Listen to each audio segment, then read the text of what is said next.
Guys, welcome back to another video. And today, I felt like not only do I want to take you guys through some throwbacks of what just happened the last 2 weeks at the Arnold and the Boston Pro, to give you an insight what happened on the other side of the stage, and what we went through the whole trip, as well as I got my meal prep happening right here as well today.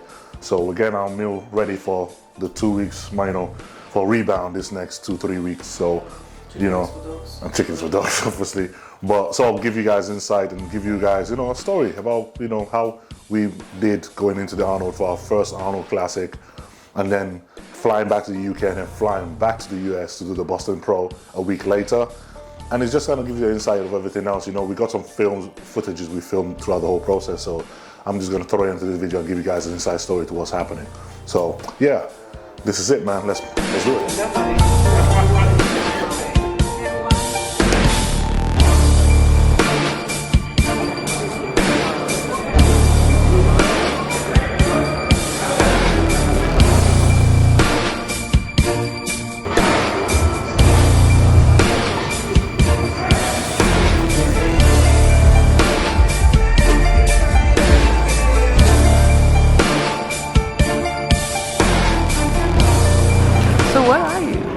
Guys, what's up? So tell us where you are. We are on Heathrow Airport Terminal 5, about to fly to Ohio for the Arnold Classic. I don't know if you can hear me too well because we don't have the microphone on this, so pardon the voice if you can't hear me well enough, but we're about to fly to Terminal 5, and I said we're about to fly to Terminal 5. We're about to fly to Terminal 5. We're about to hit Ohio, Columbus, for the Arnold. And we just thought we were going to put as much footage as possible and just slam it together and see what will work out. Well, yeah, welcome to the trip, man. It's happening. Arnold Classic coming in 1 week out. Sunday before the Arnold Classic. It is Sunday. Arnold Classic's on Friday. So, yeah, that's the breakdown. I don't know what else to tell. Well, about to get on a plane in a minute. Got 8 hours flight to New York. And then from there, 2-hour flight to Columbus. And then we gotta find our hotel, get settled in, rest off the Friday night, and then tomorrow, Monday, we're starting off leg workouts. And yeah, we just kind of find our whereabouts there. Gotta find a gym, find a place to eat, find everything else. But we'll make it work. But welcome to the trip, man.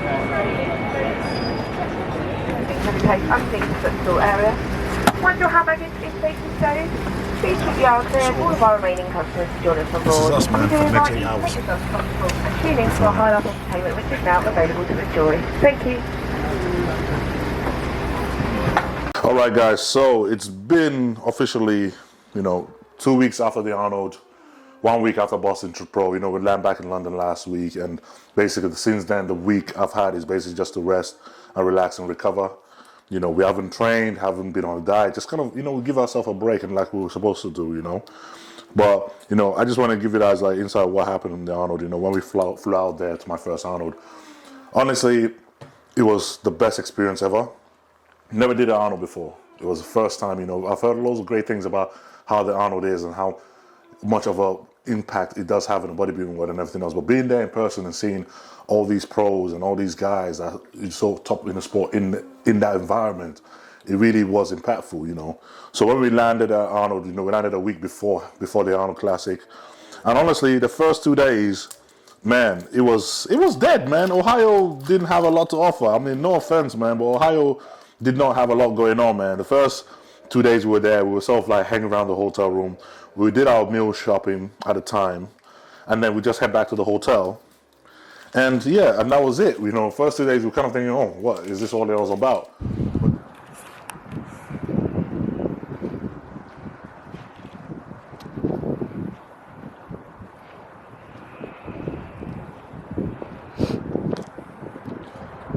Right, so second day in Columbus. And yeah, went out, had a cardio this morning, local gym, and had a breakfast. And now we kind of like just, we're gonna take it in the scenery, man. Just go for a nice brisk walk, and Columbus is quiet. Like, your city is quiet. Just look at it, like nothing here. It's just quiet. It's really pretty, but it's really, really quiet. Especially for a city, like Yeah. it's just quiet. Well, yeah, it feels nice though. Well, yeah, we're gonna go brisk walk and then food shopping. Gotta get bits for the food and stuff we need. And yeah, just taking the scenery, man, taking Columbus. You know, it's more than, every time we travel around to do these shows, you gotta do more than just, you know, stay in the hotel room and then do the show and go home. You gotta take in the scenery. This is the whole idea of traveling in the first place. You know, enjoy where you go to and take it all in as much as possible. So that's what we're doing.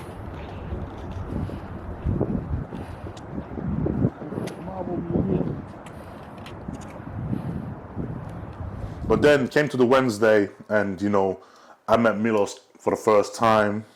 We went to the gym. We had, you know, he put me through a serious training session, you know, because it was really great. You know, put us through a serious training session. I think we had was it I can't remember what session we had. That was the time we had the arm session, didn't we? You had You trained with Ricardo. yeah. Oh yeah, I was training. Yep. So I was training Ricardo Correa first, and then Milos came in, you know.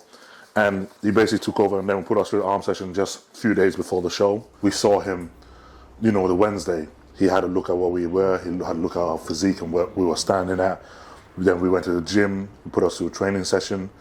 And then we head back off to the hotel from that point. But honestly, best workout ever. I mean, working with him was definitely his passion and what he really wants from us in terms of the bigger picture and how serious and dedicated he was to try to get us at our best coming to the Arnold was second to none. He was on the ball, like seriously. I couldn't even emphasize that anymore than to say he was really on one. You know, he was really on the ball with us. So the session was great. We did all that, and you know what? We kind of just felt like we were in the right path going into the Arnold.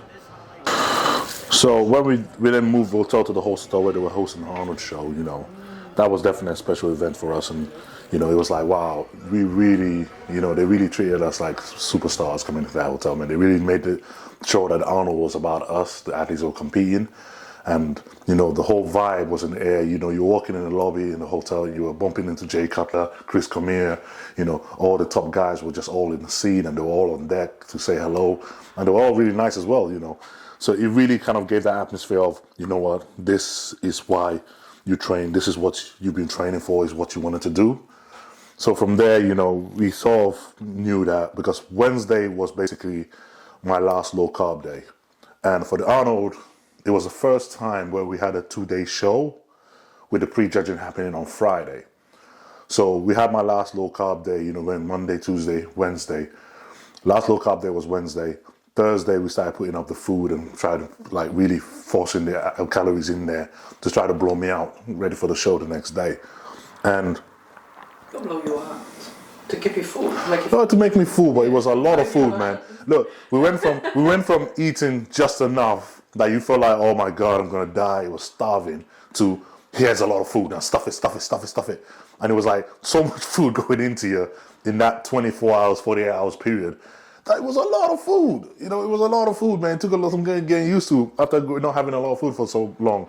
But honestly, we saw what Milos was doing at the time was, with every meal, about 2 hours later, he would come to the hotel and he would do a check-in with us.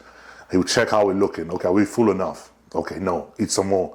Increase. He was basically changing our meals by the meal, you know. Same thing with our water intake. He was controlling that by how we were looking at everything, trying to dry us out at the same time. So I don't know if you guys seen the show. Prejudging, we came in, and I think Prejudging sort of made a statement of, okay, for me anyway, it felt like I said going to the Arnold, I really want to make an impact in the bodybuilding world. I really wanted to show what we have, especially in a big show like we really wanted to say, wow, we're finally here. So when we came out of Prejudging, until that point, I never stood next to those guys. I never knew what I looked like next to those guys. You know, I knew I was a taller guy. I have a bigger frame. And, you know, the muscularity-wise, I knew them guys were more stacked, you know. So we never stood next to them, so we never had any waypoint to compare to. So that's what basically what the Arnold Prejudging was for me. So when we got on stage and we had the first call-out, and I think the first call-out was me, Brandon Curry, Justin Rodriguez, Steve Kuklo, William Bonac, and Brett Wilkins. You know, so that was the first call out, and it was like, wow, okay, this is daunting because I'm standing next to Brandon Curry and William, so it's like, eesh, no big deal. But it was nervous, man. It was nerve wracking. So obviously standing there, and we went through the judging, went through the calls and call outs and everything else. And I remember coming off stage, and Milos ran up to me and say, you know, he was pissed, man. He was like, why didn't you hold your poses more? Why didn't you do it? Like, always, Milos is always critical. So I was just laughing like, man, dude, you don't understand what he's like up there. But anyway, he showed me a video of what we were like standing next to those guys in prejudging. And for the first time, I got to see how I look like, not just on my own, but when you're actually in the call out standing next to those top guys head to head and see how well you fit in there. And honestly, man, it really got my confidence up, man. It blew my mind. I was like, wow, I didn't know that we were so, you know, our presence was just so dominating in that stance that I was like, wow, it really kind of shook us up, you know. So What is that? Because when we were walking out of the prejudging, I mean, you were stopped by so many people. Oh, yeah. Like, it was just like, what the hell is going on? Everybody was saying, man, you are something else. You are so special. Yeah, I think, you know, you guys that watch our video, you obviously see my look from show to show when we did the Arnold in UK last year and the Prague and everything else. But I think a lot of guys that were from the US at that show, they've never seen me face to face. They've seen the Instagram pictures, they've seen all that, but you've never seen someone face to face. So when we stood there for the first time in front of them, they actually realized, oh, how big we really were, how much of a presence we really had. So coming off the stage after prejudging, even though my mind was like, okay, what do we have to do to get better? Because at that point we were fighting for 5th place. So we were like, okay, what do we have to do to come back tomorrow stronger? So trying to walk out of the venue, we were just getting stopped every 5 minutes, like every 5 steps. It was just like people stopping and telling us, man, they couldn't believe it. They couldn't, you know, how they've seen us on videos, but in real life, how much different we look, how much presence, how much they love our shape and everything else. And man, it was overwhelming, man. It was really good, man, because it was like, we've done the work for so long and we've fought through this battle for so long. And for the first time, it was like, yeah, they see us. They finally see us. And what we did as well, before the Arnold, we were talking a lot about how we're going to mentally cope Yeah. with the 2 days show in between the prejudging and the finals. So we were always saying, okay, no matter what happens, don't look at social media in between. No, don't look at social media. So what I did... You looked on social media? I did a cheeky sneak peek. She looked on social media. And then I saw, wow, okay. So I said to him, you know what? You might want to have a look at this, what's going on. Because I knew at that point his confidence is going to go so high going to the finals. So we then started seeing some of the comments and it was just overwhelming. So yeah, you know, after the prejudging, you know, we came out and literally it was just overwhelming flood of admiration and overwhelming flood of compliments and everything on how we look. And normally between those prejudging and finals, even when they're on the same day, we try not to pay attention to anything. We don't want to hear anything. We want to be in our zone. We want to focus. We want to get ready for the next bit. And we don't look on social media. We don't do anything like that. But for this one, it was so overwhelming what we were getting in positivity that, you know, we just like, you got to look at this. You got to see this. Yeah. So seeing that and hearing all that then put us in a stead coming into the finals the following day. Because even when Milos came later, he did say as well, he said, you got really good feedback on social media. Yeah. You know, so basically when the next day then showed up, you know, we felt like one thing we wanted to do, even though the finals were like, wow, great look. With the prejudging was like, wow, great look. When we're going in the finals, we wanted to really improve on that and not go backwards. It's because we know that there are things change. Yeah, we know the results can change. You have to come at least as good as you were in the prejudging, or if not better. Yeah. You can't really sleep. No.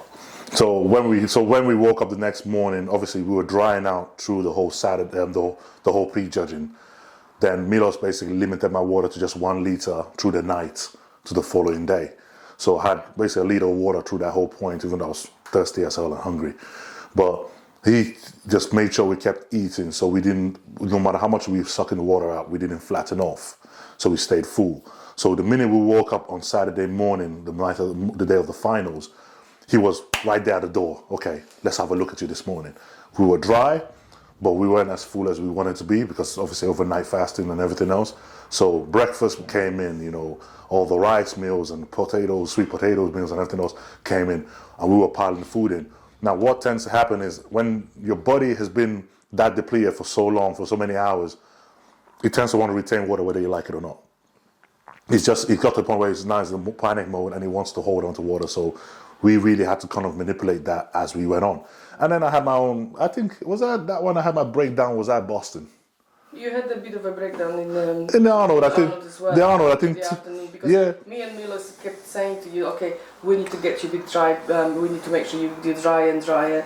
And then he got a bit to you in your Yeah, because and then you I could see when we were alone in the room that the mind was not going the right direction. Yeah. So I called one of our friends that always talk some sense to me. So he called him up, had a conversation with him, and then brought him back. Yeah, because obviously where you're so deep in it, we would understand. You know, people they probably get the mental part of it.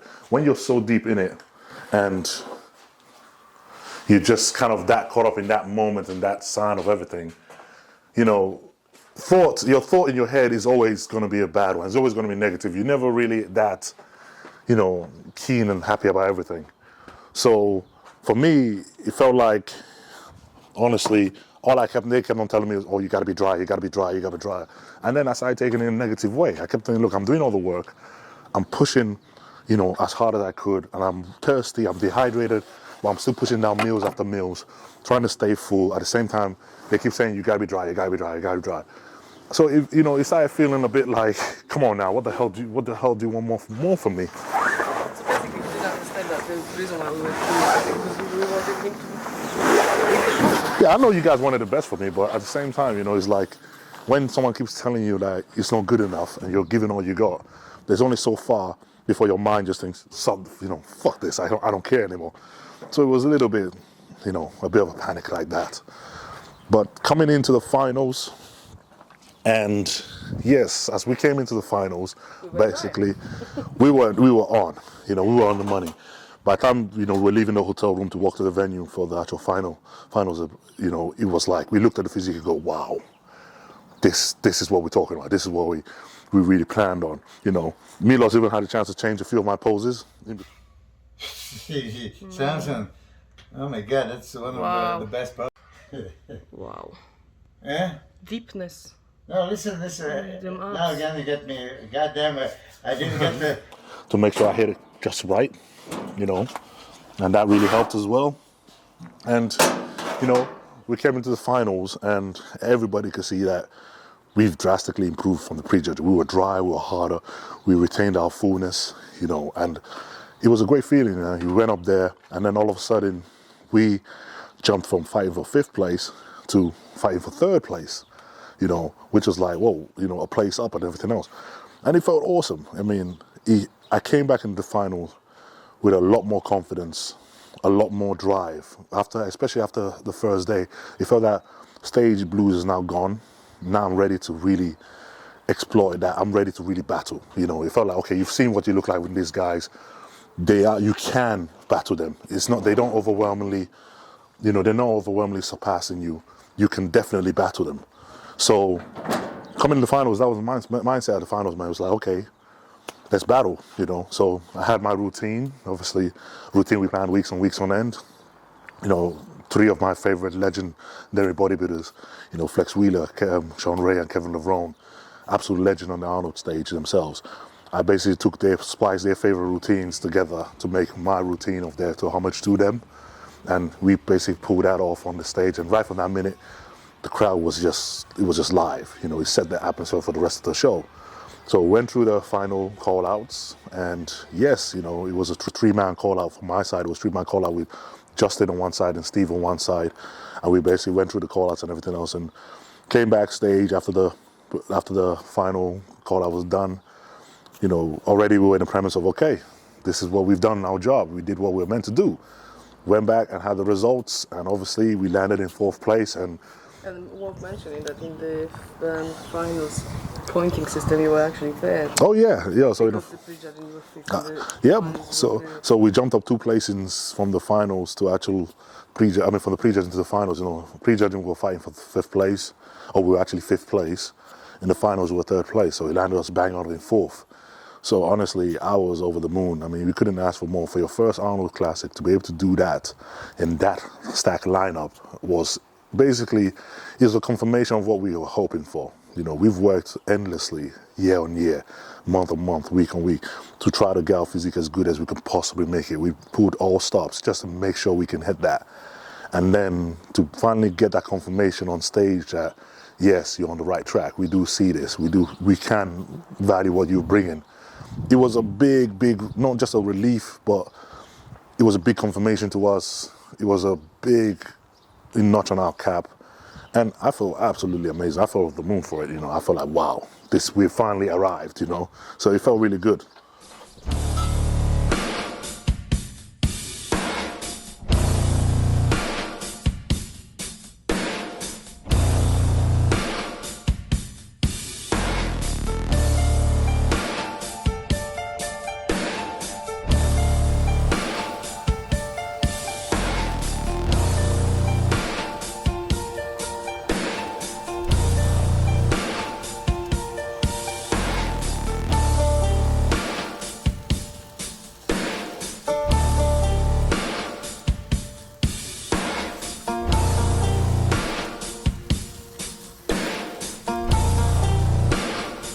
So guys, so after the Arnold, basically, you know what, honestly, we felt proud of what we done. We felt like, you know, we were over the moon with it. We couldn't have asked for better results, you know.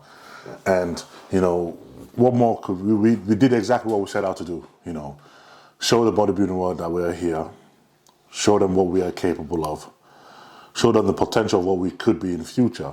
And you know what, we felt like we really achieved that. And I couldn't be proud of not just myself, but my team, my missus, Milos, all of us together. We you know, Mel, if you want to be sure. Yeah, but, you know, I couldn't be proud of what we brought together to bring on that stage and what we did. And it really tell testimony of just our whole team and having the HOSSTILE brand behind me and having the HOSSTILE team behind me. It really, truly came together to bring this package we had on stage. And I was over the moon by it. So coming into a week later doing the Boston show. Now, the thing with the Boston show, we were never planning on doing the show as a show. Our main goal was obviously the Arnold, so our main focus was the Arnold. So when we sort of like planned the daycare and stuff for our dog and the trip away 1 week out in Ohio, we basically did that with that premise of, okay, it was all about Ohio, it was all about the Arnold, it was all about that period of time. So we had daycare for him for a week. So when we were going to do Boston a week later, we couldn't stay out there for the US for the whole time because we had to come back and pick the dog up and sort out everything else that we were. Because, you know, people were like, oh, why did you fly back? Why didn't you just stay out there? Man, food in the US is expensive. Don't get me wrong, man. Food and travel, and especially when you're not driving and everything else, it's expensive, man. And those things add up, you know. So for us, it felt like it was a lot cheaper, a lot more sensible to come back to the UK, regroup, restock up, get Cerberus into another, you know, out of daycare into another one, and then fly back to Boston. It just saved us so much more hassle, you know, compared to what you suffer from an 8 hours flight. The whole premise of doing another peak week, being in Boston and trying to afford obviously Uber everywhere, afford food from different sources, you know, and then trying to, you know, worry about the dog, where the dog is going to be later home. It just felt it was a lot to take on, so it would just make more sense for us to come back. So when we booked the flight to Boston, we only booked the Boston flight a week before the Arnold because it was literally a last minute thing.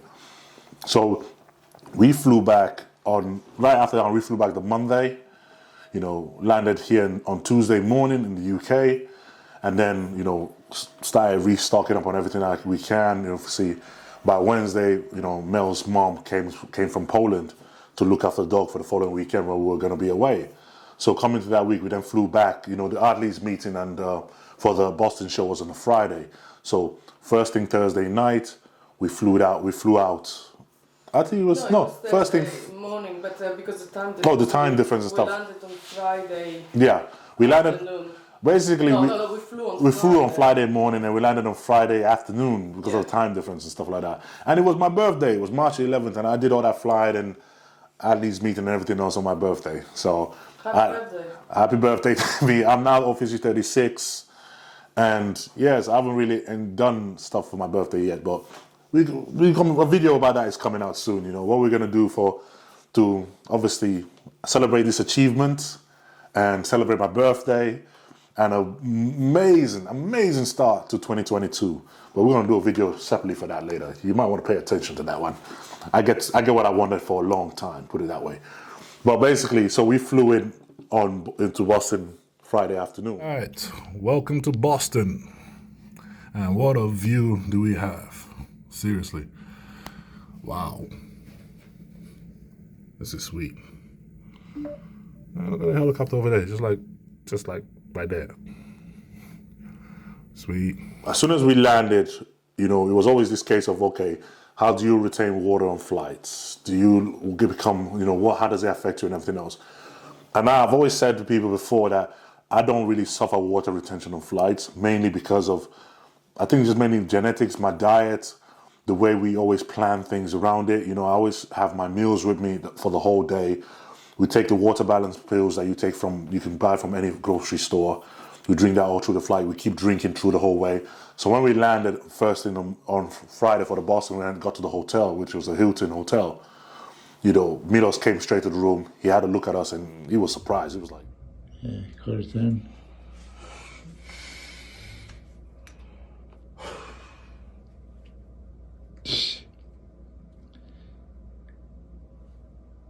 Excellent.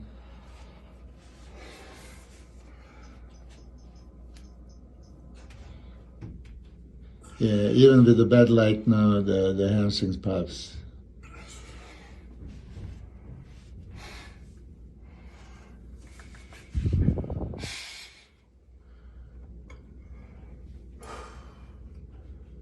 Yeah.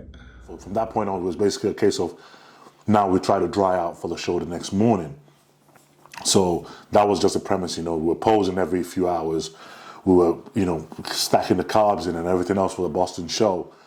And then that evening we went out for the athletes meeting. You know, I get to meet Dexter Jackson for the first time. You know, I saw Phil Heath for the first time, face to face in the flesh. You know, met all the other guys that were there from the Arnold, you know, the William Bonacks, you know, the Brandon Curry. It was a great atmosphere, man. Honestly, it felt awesome. Being in that premise of such top guys and having them be so nice and so kind to you, especially you being a new guy on the block in that scene. It's amazing feeling to have, to know that them guys, they really do come up, they shake your hand, they give you a hug, they say, well, we see what you're doing, congratulations. And it makes you feel at home, man. It makes you feel welcome. It makes you feel like part of the group. They don't exclude you at all. They really put you there and welcome you into that style of everything. And I felt over the moon. I felt like this is just a dream come true for me. Honestly, it was a dream come true for me, you know. So from there, we went back to the hotel, and all things to go. First thing in the morning, we had the Boston Pro. I think pre-judging was like 10 a.m. on Saturday morning. It was really early. So we woke up in the Boston Pro, and obviously we dried out through the night, woke up, and basically we did a tan in the room, and I had my little. Are you going to actually talk about it? Yeah, I had my little breakdown. Obviously, the thing is, I always keep it real with you guys. I don't have time to hide and play around bullshit subject, so I always say what it is. I had my little breakdown because I felt my time was too dark, and I knew the Boston Pro was a dark stage. So let's say that we do our own time. We did our own time for the Boston Pro, and I felt like the time was just too dark in a dark stage, and I felt like it was going to really blur out our details, so I wasn't happy about that. And basically, what happened, I washed it off. You know, I was like, nah, I needed to wash a layer of it off. In a panic state, and that was basically leading up to pre-judging. I think it was about half an hour before pre-judging. Someone got very upset about it. Yes, well, Mel got obviously very upset about it because she wanted more time on me, and you know, this is what happened. Yeah, this is what happened. So then we went backstage, and one thing, once we got backstage for the Boston Pro, you know, we were still drying out, we were still getting so dry. We got getting pumped up, and a lot of guys probably watched the show and they saw that in the pre-judging, we didn't have anywhere near enough oil on us, enough glaze on us. Now, what happened was, we sat there and obviously we sprayed the oil on. I mean, the backstage girls, they sprayed the oil on. And they did Regan first and they did me. And at the time I was looking at it going, I don't think there's enough oil on me. I really just don't think there's enough oil on me. But they were adamant that it was enough. They were like, oh, you know, this time the oil, the more you pose, the more bright and shiny they become. So I was like, okay, you know, hey, you're the pros, you guys know what you're doing. So I basically just left it at that and they argued the point. So when we got on stage, we did the first call out. If you watch when I did the walk on in the Boston Pro, everything was spot on. Everybody was like, wow, great, awesome. And then I came off stage, then we went back on, did the first call out, and you can sort of see that the oil was sort of becoming less and less as we were on stage. The skin I was drying out, the skin was just sucking it all up, you know. And then by the time it came for the final call out for the prejudging, I was literally just dry. There was no oil on me. I was not glazed. There was no shine at all. And if you go back and watch the video, you can see it. And I remember at some point between being in the first call out and coming back for the final call outs, I walked backstage. I left the stage and walked back off stage. You know, I went up backstage and I was like, look, is anybody here getting me some oil? Can you put some glaze on me? And there was nobody backstage, you know. And I was like, what the hell, you know, come on, I need some glaze. And I was being called to come back for the next call out. So I saw that as well, and I was thinking to run quickly to grab the oil from our bag and get you, but them guys, they were not letting me. They weren't letting you backstage to come help. So basically I went back on there, we did the prejudging, you know, it looks like that way we look like we were fighting for fourth, you know, which was, you know, given the circumstances, I felt lucky because that could have easily fallen into place because of it. Because coming off of that and looking at the videos and see how we did not have any shine compared to the guys that we were next to, it was a bit of a, oh boy, we screwed up here sort of feeling. So when we got back to the hotel, as soon as I got off stage, the first thing Milos and Mel said was like, okay, we need to get you more tan on you, make you darker, and we need more oil, more glaze. It's not about being dark, it's about to get that shine and the shade. The shade back on, so you have that pop when you pose. So we basically went back, you know, through the day, got re-sprayed with tan, and then just waited it out and pulled, you know, as time goes on, we just pulled more and more water out. And on that Boston finals, we were so dry compared to the prejudging that it was insane. Because we had the bottom of our own place. So when we got backstage, we were saying, okay, I'm going to put so much oil on you that it was going to be insane. So I used the whole bottle, like the whole bottle of glaze. And it still just didn't soaking in, and it just was not happening. So we had to call the girls to do more. From you know, so basically, Mel had the whole glaze bottle you get from like Protan and everything, and she emptied out the whole bottle on me before we went back for the finals. And basically, as we were standing there, we could see the oil just being absorbed into my skin and drying out as we were standing there. It was the most weirdest, freakiest stuff I've ever seen in my life. You know, I was looking going, I don't get what's happening. You know, we were spraying, and the more we were spraying and glazing, the more it was just disappearing. And it just became like because at that point Milos was like also Milos was oiling me, the girls were oiling me, Mel was oiling me, and it was just five people were oiling me, and it was just disappearing as we were doing it. And we were like, what the hell is going on? This is crazy. So basically they had to wait to the minute I was about to get called up to walk on stage to put the last bit of glaze on me to walk out, because I was just so dried out. And then when we walked, if you watch obviously the final when I walked out, I was basically shining. You know, everything was popping. I was shining. The glaze was on point, and we just looked so much more impressive, so much more better, so much more freakish when we did the final. And you could look when we turned around to the back how much more drier we looked in that point. It was insane, you know. And it was a good lesson for us again, because like I said, the more we do the shows, the more we learn more about my physique and what it's capable of. Boston, we picked up a very big lesson from Boston. No, this one, it wasn't a good lesson for us. That was a good lesson for one of the team members. Okay, it was a good lesson for me. It's play a team player. Not to trust the team completely. Yeah. Okay, so it was a good lesson for me, and it was a good lesson for us in terms of how far we can really push that dryness and hold on to the fullness at the same time. Yeah. So coming to the Olympia later this year, we know what we have to start drying a lot earlier, because for the finals of Boston, we looked at it and we were like, it just looked freakishly dry. We looked freakish, and I stood back and I looked and go, wow, this is crazy. So that was definitely a lesson to be learned, and we really enjoyed it. I mean, honestly, we couldn't pick a better show to sort of learn a new lesson going forward, because that was basically the epitome of, oh, I didn't know my body could do this. So that was definitely that. So when we did the Boston finals, you know, we were a lot drier, a lot sharper. Everything was popping. Everything felt great. You know, we did the call out. It was bang on the money. You know, unfortunately, we still landed in 4th place, which I was happy about. Some people were like, you know, but I was happy about. So coming off that, you know, that Boston show, it was, you know, it was amazing, man. It was like we did 2 shows back to back, and just like we did last year, we've proven that we're able to peak multiple times in shows. You know, it's not just a one-off time. We're able to peak multiple times in shows, you know. And so going forward from that point, not only the lessons we've learned about my physique, the lesson I've learned about trusting my team a little bit more, the whole experience has just taught us a whole different. Well, I think when you're at that point as an athlete as well, You don't really think about it so much. It's easy because we're not in your shoes, so for us it's easier to think logically at that moment. Yeah. Whereas for you, I mean, you know, it's easier said than done, because we can easily advise you, oh, you do this, but we're not in your shoes and that we're not the ones having that amount of pressure. Yeah. Even though we do, but it's a different one. It's a different one when you know stand on stage, you know. So honestly, but for me, I think it's definitely a lesson learned to trust your team a bit more, and really let them play their role. You play yours. Let them play their part, you know. So yeah, after the Boston show, it's just basically, you know, it's a good step back for us to look at everything and say, okay, what is now the plan going forward, which is the main question right now. So we came off the cross control last week.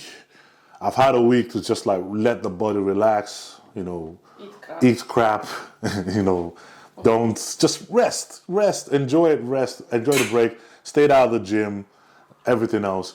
And now going forward, we're about to prepare our meal for this week. So we're walking through that now.